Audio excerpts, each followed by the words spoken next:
Then the Lord said to Moses, Tell the Israelites to turn back and encamp near Pi-hahiroth, between Migdol and the sea.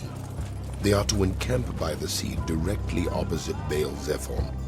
Pharaoh will think the Israelites are wandering around the land in confusion, hemmed in by the desert, and I will harden Pharaoh's heart, and he will pursue them. But I will gain glory for myself through Pharaoh and all his army, and the Egyptians will know that I am the Lord. So the Israelites did this. When the king of Egypt was told that the people had fled, Pharaoh and his officials changed their minds about them and said, What have we done? We have let the Israelites go and have lost their services. So he had his chariot made ready and took his army with him. He took 600 of the best chariots, along with all the other chariots of Egypt, with officers over all of them. The Lord hardened the heart of Pharaoh, king of Egypt, so that he pursued the Israelites, who were marching out boldly. The Egyptians, all Pharaoh's horses and chariots, horsemen and troops, pursued the Israelites and overtook them as they camped by the sea near Pi-hahiroth, opposite Baal-zephon. As Pharaoh approached, the Israelites looked up, and there were the Egyptians marching after them. They were terrified and cried out to the Lord.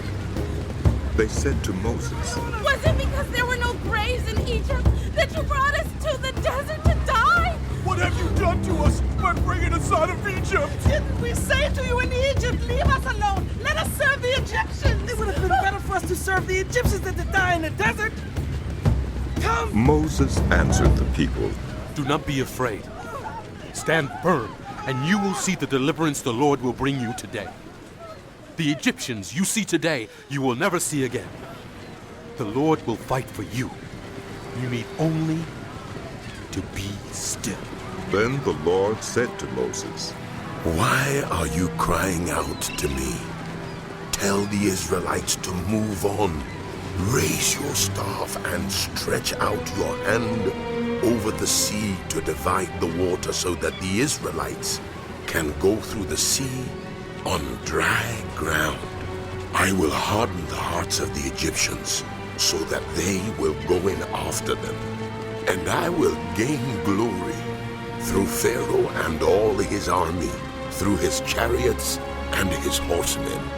The Egyptians will know that I am the Lord when I gain glory through Pharaoh, his chariots, and his horsemen. Then the angel of God, who had been traveling in front of Israel's army, withdrew and went behind them. The pillar of cloud also moved from in front and stood behind them, coming between the armies of Egypt and Israel. Throughout the night, the cloud brought darkness to the one side and light to the other side, so neither went near the other all night long. Then Moses stretched out his hand over the sea, and all that night the Lord drove the sea back with a strong east wind and turned it into dried land. The waters were divided, and the Israelites went through the sea on dry ground, with a wall of water on their right and on their left. The Egyptians pursued them, and all Pharaoh's horses and chariots and horsemen followed them into the sea. During the last watch of the night, the Lord looked down from the pillar of fire and cloud at the Egyptian army and threw it into confusion. He jammed the wheels of their chariots so that they had difficulty driving, and the Egyptians said, Let's get away from the Israelites.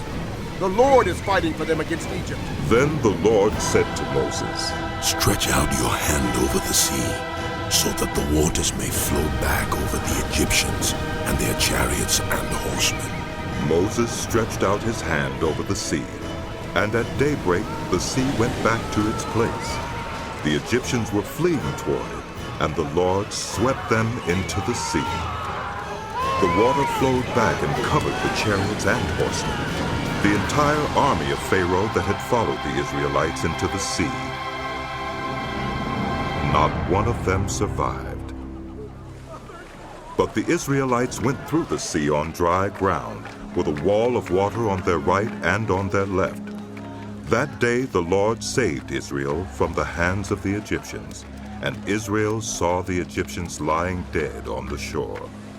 And when the Israelites saw the great power the Lord displayed against the Egyptians, the people feared the Lord and put their trust in him and in Moses, his servant.